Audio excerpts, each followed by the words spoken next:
चलिए, तो ये कुछ इम्पॉर्टेंट क्वेश्चंस का सीरीज है।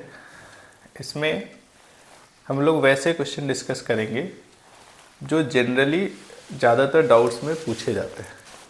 इसी सीरीज में ये पहला क्वेश्चन देखते हैं। ये जेई 2022 में भी पूछा गया है। क्वेश्चन कह रहा है, in an experiment of verify Newton's law of cooling, a graph is plotted between the temperature difference delta T of the water and surroundings and time as shown in figure। जैसा graph में दिखाया गया है, ये delta T क्या है? Water and surrounding के बीच का टेम्परेचर डिफरेंस है, राइट। वो टाइम के साथ कैसे चेंज हो रहा है वो दिखाया गया। तो ये जो टेम्परेचर डिफरेंस है वो धीरे धीरे धीरे धीरे कम हो रहा है, मतलब वाटर जो है ठंडा होकर के सराउंडिंग के टेम्परेचर के क्लोज जा रहा है, ठीक है। कह रहा है initial temperature of water is taken as 80 degree C. Water का इनिशियल टेम्परेचर कितना है? 80 degree.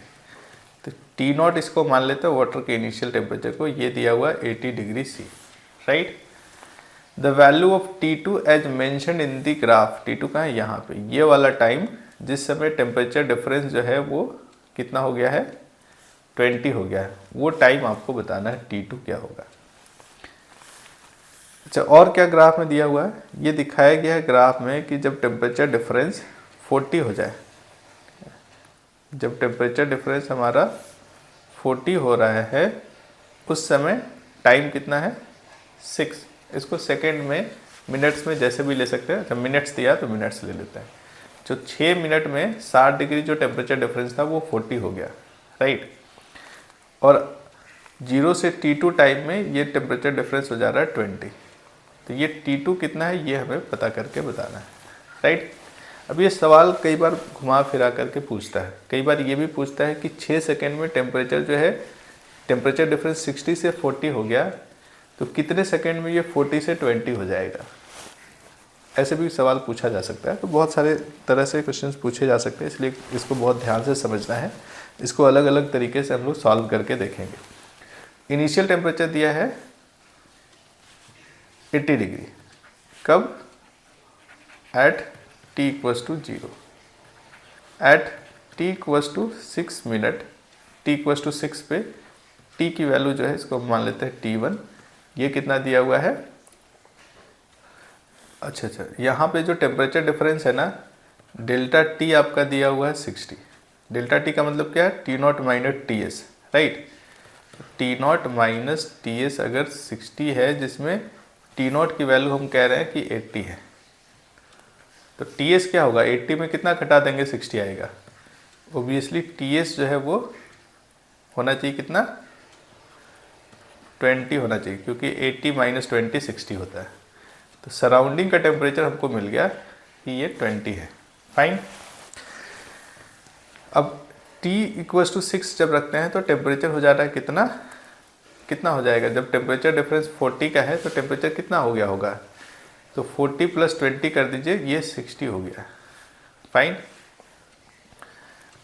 Eight T equals to T2 जो टेम्परेचर हो गया है वो कितना हो गया है? यहाँ से अगर चलेंगे तो टेम्परेचर हमारा हो गया है 20 डिफरेंस है, जबकि सराउंडिंग का टेम्परेचर भी 20 है। तो सराउंडिंग के टेम्परेचर से 20 ज़्यादा होना चाहिए वाटर का टेम्परेचर, यानी 40 डिग्री सी। ये बात समझ रहे हैं सभी लोग?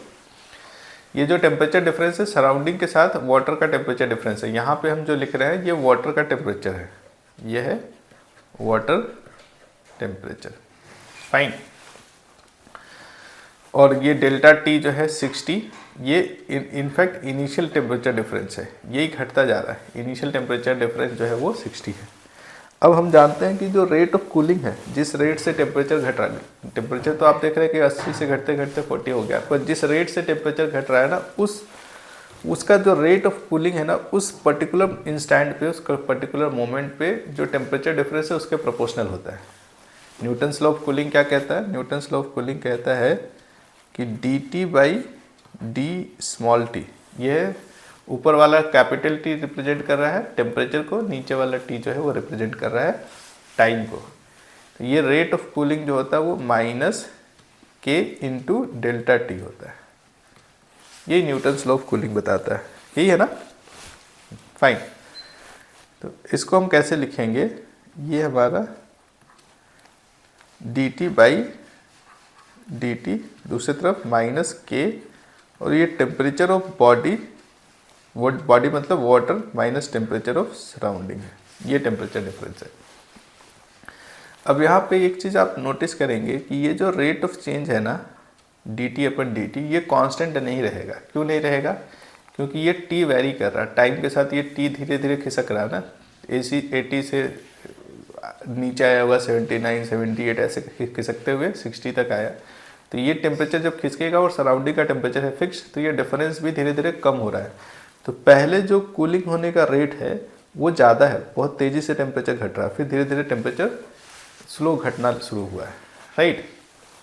तो ये कांस्टेंट नहीं है, ये समझ में आया कि dt by dt constant rate है। अगर कांस्टेंट रेट से घट रहा होता तो हम लोग सीधा सीधी फ्लैट नियम लगा सकते थे। अब क्या करना है इसके आगे, अब हमें देखना है कि टाइम के साथ ये जो हम लोग अलग अलग टाइम पे जो टेम्परेचर नोट किया उसका सही रिलेशन क्या होगा, उस रिलेशन तक पहुंचना है, तभी आप पता लगा सकते हैं कि t2 टाइम क्या होगा। उस सही रिलेशन कैसे पता करेंगे, सही रिलेशन पता करने के लिए ये जो इक्वेशन है ना ये डिफरेंशियल फॉर्म में है, इसे हमें एक बार इंटीग्रेट करना होगा। नेक्स्ट पेज पे चलते हैं, हमें क्या करना होगा, हमारे पास रिलेशन मिल गया है dt by dt is equals to minus के टी माइनस टी एस। इसको कैसे इंटीग्रेट करेंगे, इंटीग्रेट करने पे दो वेरिएबल है हमारे पास। कौन कौन सा दो वेरिएबल है, यहाँ पे हमारे पास दो वेरिएबल्स हैं, एक तो हमारा है t और दूसरा है टाइम वाला t। दोनों t से लिखा गया है, कंफ्यूज नहीं होना है। एक टेम्परेचर का t है, दूसरा टाइम का t है। इसमें हम टेम्परेचर वाले t को एक तरफ लिखेंगे, ये बड़ा dt, d बड़ा T divided by t minus T S, और दूसरी तरफ माइनस k है और dt लिखेंगे। इसे हम कहते हैं separation of variables, right. Next step क्या होगा, नेक्स्ट स्टेप होगा इसे इंटीग्रेट कर लेना है। अब आप जानते हैं कि ये जो इंटीग्रेशन है, आपको याद दिला दे, ये 1/x के फॉर्मेट का इंटीग्रेशन है, जिसको आप ln x लिखते आए हैं, यही काम करते रहे हैं ना। तो इसका इंटीग्रेशन तो मोटा मोटी समझ में आ रहा है, पर लिमिट क्या रखेंगे, t इक्वल्स टू 0 पे जो टेम्परेचर है, इनिशियल टेम्परेचर वो T0 है, और किसी टाइम t पे हम मान लेते हैं कि इसका टेम्परेचर t हो जा रहा है। फाइन, ये 1/t है, तो 1/t ना होकर के t का लीनियर फंक्शन है, लीनियर फंक्शन को भी 1/t ट्रीट करते हैं, और t का जो कोफिशिएंट होता है उससे डिवाइड कर देते हैं। यहाँ पे t का कोफिशिएंट 1 है, तो अच्छे संजोग अच्छा है कि उसमें डिवाइड भी करना है 1 से। तो ये ln क्या लिखेंगे, t की जगह पे t minus T S. Limit अभी इसमें रखना बाकी है, इसलिए घबराइएगा नहीं। माइनस k और dt का इंटीग्रेशन t, इसमें भी लिमिट रखना बाकी है 0 से t। यहाँ लिमिट रखेंगे T0 से t। फाइन, यहाँ तक सब बात समझ में आई है। यहाँ तक अगर सबको सभी सारी बात समझ में आई है तो ये आपको मिल जाता है लिमिट रखने के बाद ln t के जगह पे ही ये t रखना है, ts तो कांस्टेंट है, और t के जगह पे ही T0 रखना है। तो एक बार आपको रखना है t के जगह पे t, तो t माइनस टी एस बनेगा, माइनस साइन के साथ सेम फंक्शन ln t के जगह पे रखना है T0 माइनस टी एस, और दूसरी तरफ क्या होगा, माइनस के टी माइनस 0, राइट। अब एक लॉग की प्रॉपर्टी यहाँ पे लग जाता है। लॉग का प्रॉपर्टी कहता है log a minus log b अगर है तो उसे log a बाई b लिखा जा सकता है। क्या लिख सकते हैं इसको, log को हमने ln लिखा है, ln का मतलब होता है, इसे नेचुरल लॉगरिदम कहते हैं। नेचुरल लॉगरिदम का मतलब log जो इस तरह से log लिखते हैं ना, और यहाँ पे कोई भी वैल्यू लिखते हैं तो साथ साथ बेस भी लिखना होता है। अगर ये बेस e है ना, तो नेचुरल लॉगरिदम कहलाता है। And log to the base e x को हम शॉर्टकट में ln x लिखते हैं। तो ये ln लिखा हुआ मतलब log to the base e है, राइट।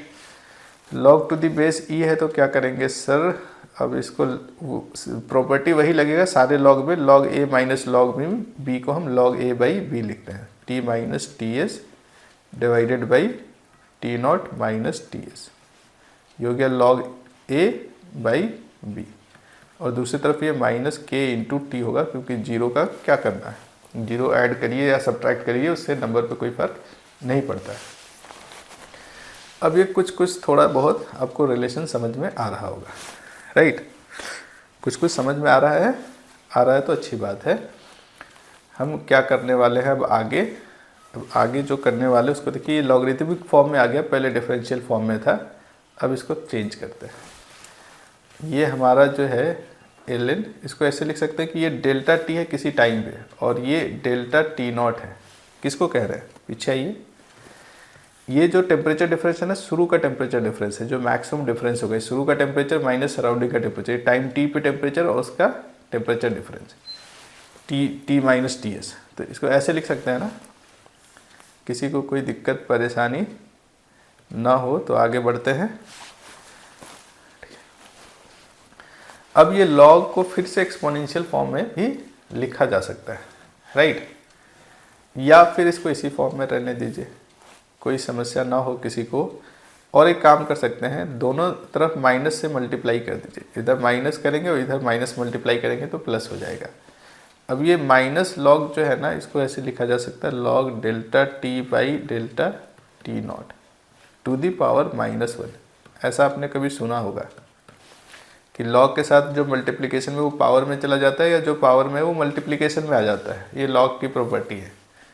तो अब क्या इसको हम ln delta T not by delta T लिख सकते हैं। क्यों कर दिया? माइनस पावर, इसलिए इसको उल्टा कर दिया। और दूसरी तरफ हो गया सर k इंटू टी। ये एक लॉगरिथमिक फॉर्म में रिलेशन मिल गया है। अब आते हैं हम लोग अपने ग्राफ पे, ठीक है? ये किसकी वैल्यू है? ये वैल्यू है किसका? डेल्टा टी का। कब? जब टाइम जो है वो 6 हो। तो जब टाइम 6 होगा तो ये डेल्टा टी कितना हो जाएगा? 40। और डेल्टा टी नॉट कितना है? डेल्टा टी नॉट ये वाला वैल्यू है, ठीक है? डेल्टा टी नॉट ये वाली वैल्यू है, वाइट कलर यूज करते हैं। ये डेल्टा टी नॉट है, ये आपका डेल्टा टी है, और यहाँ पे ये टाइम चल रहा है, ठीक है? रखिए वैल्यू। ये पहला वाला डेटा जो दिया उसको पहले पुट करते हैं, तो ये हो जाएगा ln 60 बाई डेल्टा टी कितना रखना है? 40 रखना है सर। k इंटू टी की वैल्यू कितना रखेंगे? 6। तो क्या यहाँ से आपको k की वैल्यू 1/6 ln 6/4, या उसको 3/2 लिखिए। 3/2 को 1.5, या थोड़ी देर के लिए इसको ऐसे ही रहने देते हैं, 3/2। अब k की वैल्यू तो मिल गया। अब k की वैल्यू का क्या करेंगे? ये k की वैल्यू को क्या करेंगे आगे देखते चलिए क्या करेंगे इसका। k मिल गया, हाँ सर मिल गया, k मिल गया। अब k की वैल्यू का इस्तेमाल करेंगे यहाँ जो डेटा दिया हुआ ना, इसमें ये डेल्टा t खिसक के आ गया कहाँ पे? 20। कब? जब टाइम खिसक के चला गया t2 पे। तो इसी इक्वेशन को एक बार और यूज करें, कर लीजिए सर। ln ये तो 60 है शुरू वाला, और बाद में खिसक के कहाँ आ गया? 20 पे। ये जब 20 पे खिसक के आया तब टाइम कहाँ चला गया? t2 पे। कुछ तो लग रहा है कि होने वाला है। अच्छा, ln 3 इधर k इंटू T2। अब यहाँ से T2 की वैल्यू हमें पता करना है, पर T2 के लिए तो k की वैल्यू चाहिए सर।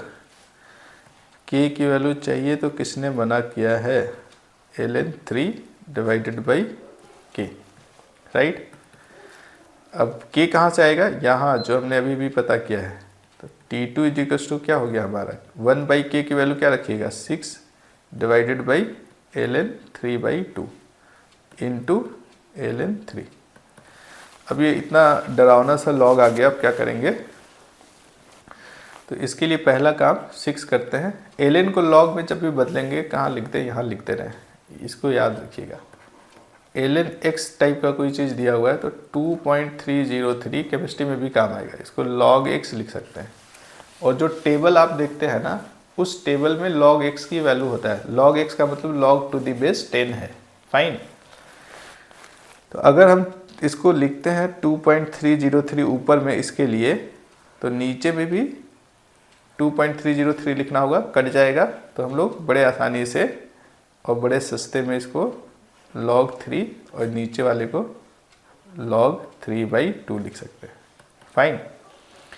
6 इंटू log 3 को क्या लिखिएगा, log 3 को log 3 लिखेंगे बट्टा log 3/2 को log 3 माइनस log 2 लिख सकते हैं।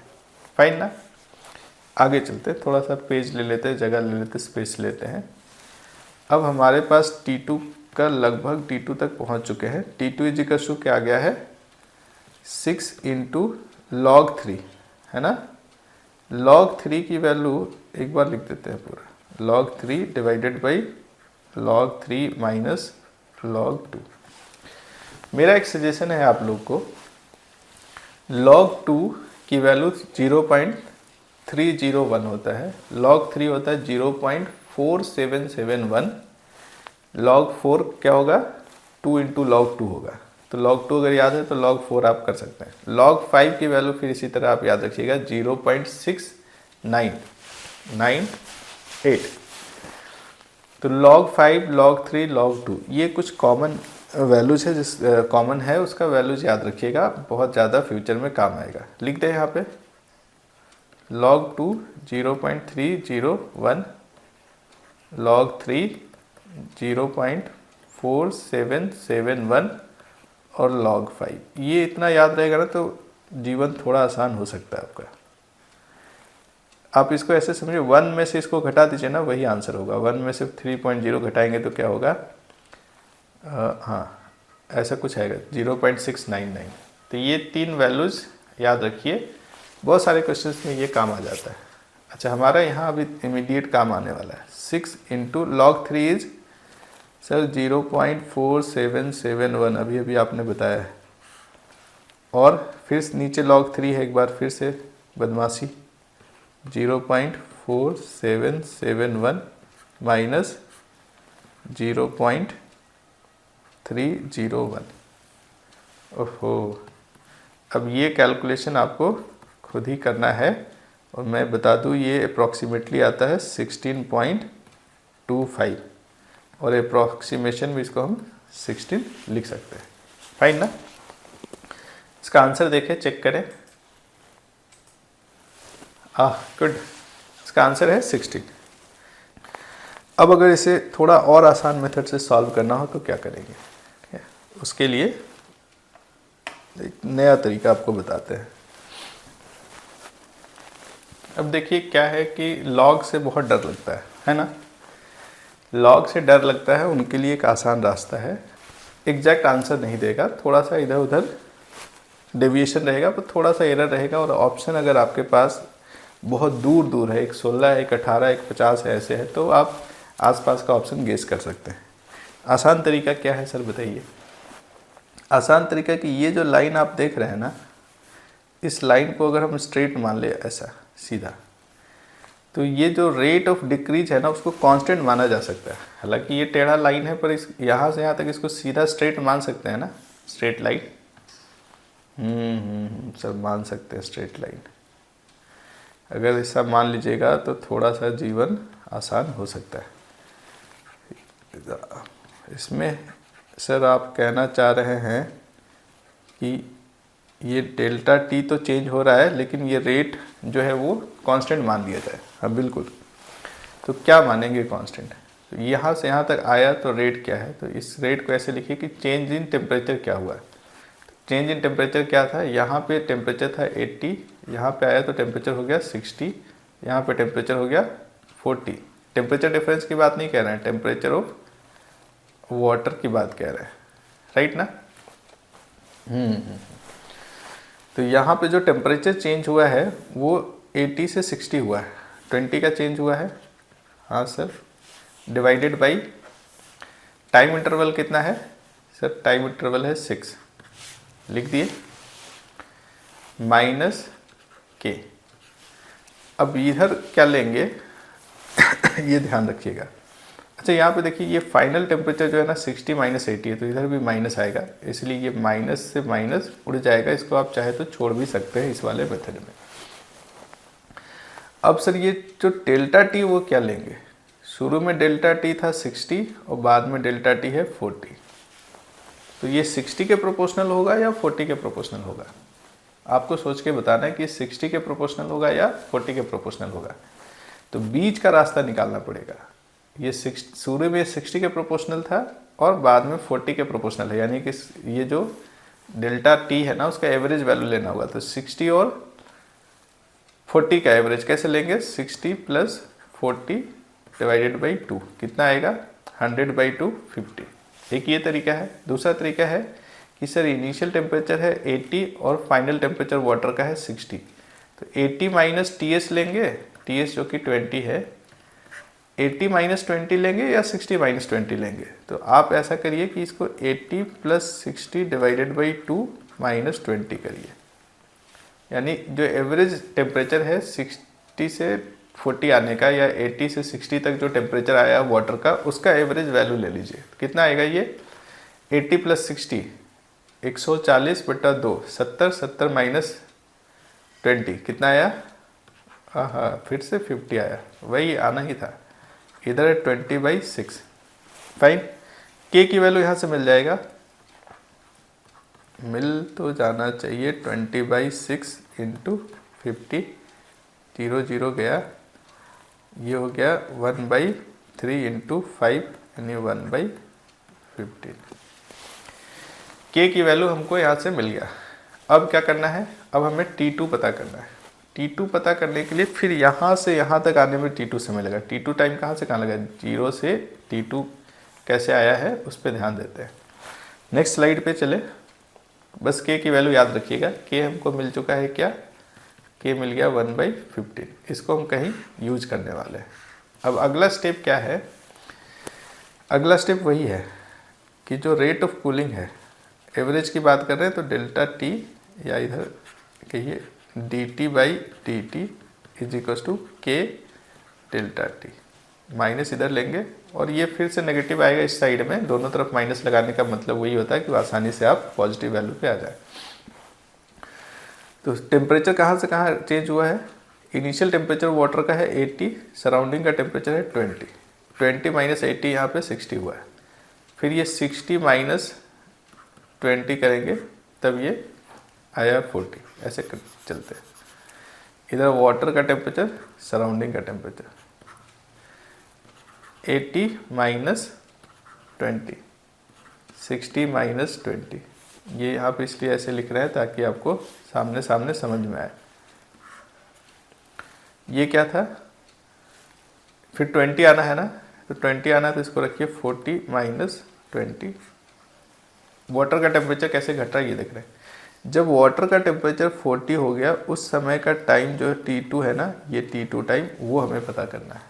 फाइन, तो टाइम इंटरवल कहाँ से कहाँ ले रहे हैं, 0 से T2।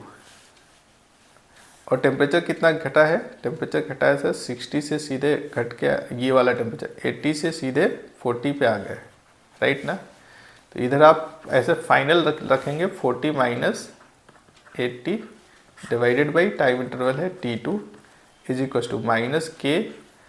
फिर यहाँ पे बात आती है कि ये क्या है, temperature difference of water and ये सराउंडिंग। तो शुरू में टेम्परेचर डिफरेंस आप देख रहे हैं कितने का है, 60 का है, और बाद में आ गया 20। तो 60 वाला लेंगे या 20 या बीच का एवरेज लेंगे। तो 60 plus 20 divided by 2 which is 40। ये करिए काम आप, यहाँ 40 डायरेक्ट लिख सकते हैं, या फिर हम इसको हम जो लिखते हैं ना T माइनस TS, तो ये जो T है ना वो एवरेज लीजिए। शुरू का टेम्परेचर कितना था 80 और बाद का टेम्परेचर है 40, तो 80 और 40 का एवरेज क्या होगा, 80 plus 40 divided by 2 minus temperature of surrounding, correct. तो क्या मिला इधर सर, मिला है हमको माइनस के, और ये हो गया 120/2, 60 माइनस 20 40, यही वाला आया ना, हाँ तो ये आया 40। फाइन, इधर क्या आया, इधर सर दिख रहा है -40/T2, माइनस माइनस का हिसाब बराबर हो गया, और T2 इज इक्वल टू अब मुझे दिख रहा है 40 डिवाइडेड बाई क्या दिख रहा है 40 डिवाइडेड बाई, सर ये दिख रहा है 40 डिवाइडेड बाई के इंटू 40 गया, हाँ सर गया, ये 1/k हो गया और k की वैल्यू तो 1/15 है, तो यहाँ 1/15 अगर रखते हैं तो रिजल्ट क्या आता है, ये 15 आता है। अच्छा ये जो रिजल्ट आया है ना आपका, वो सही क्यों नहीं आया, क्योंकि ये टेढ़े लाइन को हमने स्ट्रेट मान लिया है। तो मैंने पहले ही बताया था कि थोड़ा सा रिजल्ट में वेरिएशन आएगा, अगर ये आप एक्सेप्ट कर सकते हैं तब ये वाला मेथड लेकर के चलिएगा, राइट। अदरवाइज जो लॉग वाला तरीका था वो ज़्यादा परफेक्ट तरीका है। अगर लॉग से बचना चाहते हैं, रिजल्ट लाना चाहते हैं, जैसे एक रिजल्ट दिया है 16, दूसरा 20, ऑप्शन दिया है 25, तो आप 15 का क्लोजेस्ट वैल्यू जो है वो आंसर टिक कर सकते हैं। पर यहाँ क्योंकि न्यूमेरिक वैल्यू टाइप क्वेश्चन है तो आपको एग्जैक्ट आंसर चाहिए, तो रिकमेंडेशन रहेगा कि आप लॉग वाला फार्मूला यूज करिएगा। फाइन।